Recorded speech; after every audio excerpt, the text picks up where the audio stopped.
26 अप्रैल 1986 को दुनिया ने दहशत से देखा जब सोवियत यूक्रेन के एक साधारण से शहर चेरनोबिल में एक भयानक हादसा हुआ।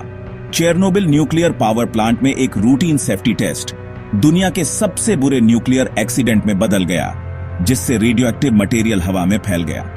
इस घटना ने लाखों लोगों की जिंदगी हमेशा के लिए बदल दी और न्यूक्लियर एनर्जी के भविष्य पर एक काला साया डाल दिया। चेरनोबिल डिजास्टर हमें न्यूक्लियर एनर्जी की ताकत और इंसानी गलती के भयानक नतीजों की याद दिलाता है।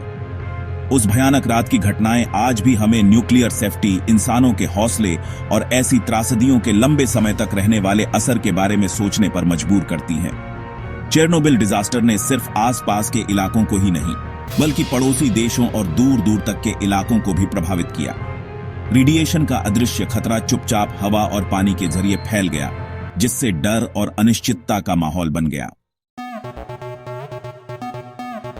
प्रिप्यत शहर के पास स्थित Chernobyl nuclear power plant Soviet तकनीकी कौशल का प्रतीक था। इसमें 4 RBMK 1000 रिएक्टर थे, जो सिर्फ सोवियत यूनियन में ही डिजाइन किए गए थे।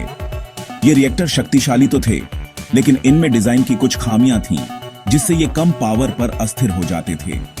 कुछ इंजीनियर्स ने इन खामियों के बारे में बताया था, लेकिन सोवियत यूनियन अपनी तकनीकी श्रेष्ठता पर इतना भरोसा करता था कि उसने इन पर ध्यान नहीं दिया। पश्चिमी देशों के रिएक्टरों के विपरीत RBMK 1000 रिएक्टर में एक महत्वपूर्ण सुरक्षा फीचर नहीं था, एक कंटेनमेंट स्ट्रक्चर। यह स्ट्रक्चर, जो आमतौर पर मोटे कंक्रीट से बना होता है, मेल्टडाउन की स्थिति में निकलने वाले रेडियोएक्टिव मटेरियल को रोकने के लिए डिजाइन किया गया था। चेरनोबिल में इस जरूरी सुरक्षा फीचर की कमी उस भयानक घटना के समय विनाशकारी साबित हुई। चेरनोबिल के कर्मचारी, जिनमें से कई पास के शहर प्रिप्यत में रहते थे, इस बड़े तकनीकी प्रोजेक्ट का हिस्सा होने पर गर्व करते थे। उन्हें क्या पता था कि उस भयानक रात की घटनाएं उनकी और उनके परिवारों की जिंदगी हमेशा के लिए बदल देंगी। चेरनोबिल में नाइट शिफ्ट वाले एक सेफ्टी टेस्ट कर रहे थे। यह टेस्ट पावर फेल होने की स्थिति में रिएक्टर के खुद को ठंडा रखने की क्षमता का आकलन करने के लिए डिजाइन किया गया था। लेकिन इंसानी गलती, डिजाइन की खामियां और सेफ्टी नियमों की अनदेखी के कारण कई घटनाएं हुई, जिनके भयानक नतीजे हुए। जैसे ही टेस्ट शुरू हुआ, ऑपरेशन में कई गलतियां और गलतफहमियां हुई, जिससे रिएक्टर 4 में पावर बढ़ गया। रिएक्टर का पावर आउटपुट तेजी से अपनी सीमा से आगे बढ़ गया, जिससे अचानक और अनियंत्रित चेन रिएक्शन शुरू हो गया। पावर में इस तेजी से बढ़ोतरी के कारण बहुत बड़ा धमाका हुआ, जिससे रिएक्टर का भारी स्टील और कंक्रीट का ढक्कन उड़ गया और रिएक्टर का कोर खुली हवा में आ गया। धमाके से पूरी फैसिलिटी और आसपास के इलाके में कंपन हुआ, जिससे लोगों को प्लांट के अंदर हो रहे हादसे के बारे में पता चला।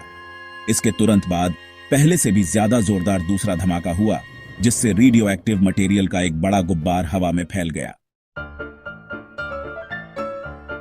सेक्शन 4 तत्काल बाद, निकासी और अफरा तफरी। धमाकों के तुरंत बाद हर तरफ भ्रम और अविश्वास का माहौल था।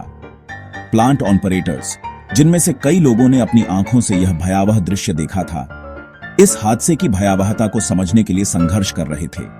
सोवियत अधिकारियों ने शुरू में स्थिति की गंभीरता को स्वीकार करने से हिचकिचाते हुए प्लांट के सबसे नजदीकी शहर प्रिप्यत की निकासी में 36 घंटे से ज्यादा की देरी कर दी। जब आखिरकार निकासी का आदेश आया, तो यह जल्दबाजी और भ्रम की स्थिति में किया गया। निवासियों को केवल जरूरी सामान पैक करने के लिए कहा गया और उन्हें आश्वासन दिया गया कि वे कुछ दिनों के भीतर घर लौट सकेंगे। उन्हें क्या पता था कि वे अपने घरों, अपने सामान और अपनी जिंदगी को हमेशा के लिए पीछे छोड़ रहे हैं। जैसे ही दुनिया ने डर के मारे देखा, फायर फाइटर्स और लिक्विडेटर्स, जिनमें से कई लोग उन अदृश्य खतरों से अनजान थे जिनका सामना कर रहे थे, उन्होंने बहादुरी से आग से लड़ाई लड़ी और रेडियोएक्टिव फॉलआउट को रोकने के लिए अथक प्रयास किया। इन बहादुर व्यक्तियों ने, जो अक्सर खराब उपकरणों और कम जानकारी के साथ थे, एक बड़ी तबाही को रोकने के लिए अकल्पनीय बलिदान दिए। सेक्शन 5, अदृश्य हत्यारा। लंबे समय तक स्वास्थ्य पर प्रभाव। अदृश्य हत्यारे रेडिएशन ने उन लोगों के स्वास्थ्य पर एक अमिट छाप छोड़ी जो इसके संपर्क में आए। पहले प्रतिक्रिया देने वालों ने तीव्र विकिरण बीमारी का खामियाजा भुगता। ARS के लक्षणों में मतली, उल्टी, बालों का झड़ना और आंतरिक रक्तस्राव शामिल है।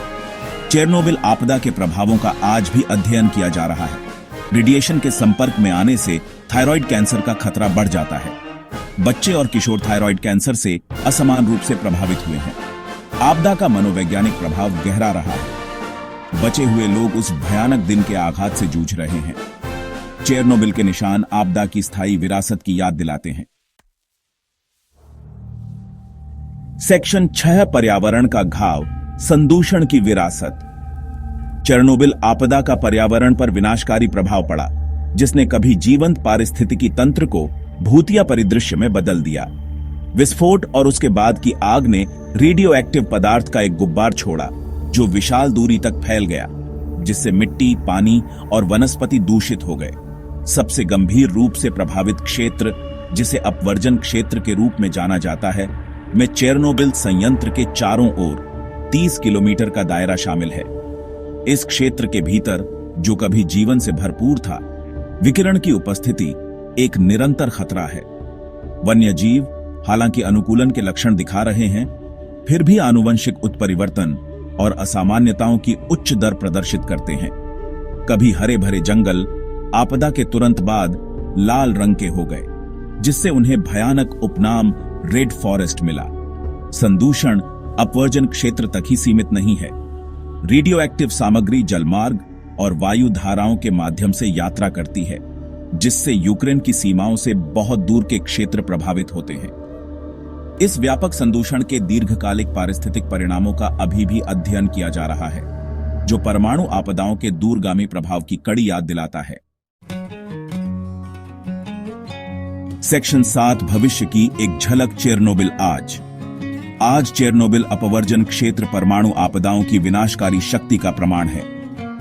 यह समय में जमी हुई जगह है, जहां परित्यक्त इमारतें और ऊंची वनस्पति हैं। जोखिमों के बावजूद यह वन्य जीवों के लिए आश्रय स्थल बन गया है। पशु आबादी फिर से बढ़ गई है। पारिस्थितिकी तंत्र में अपना स्थान पुनः प्राप्त कर लिया है। ग्रे वोल्व्स, यूरेशियन लिंक्स और प्रेज़वाल्स्की के घोड़े निर्जन परिदृश्य में घूमते हैं। रेडियो एक्टिव संदूषण को रोकने के प्रयास जारी हैं। नष्ट हुए रिएक्टर को न्यू सेफ कन्फाइनमेंट में रखा गया है। चेरनोबिल आपदा परमाणु सुरक्षा के महत्व की याद दिलाती है।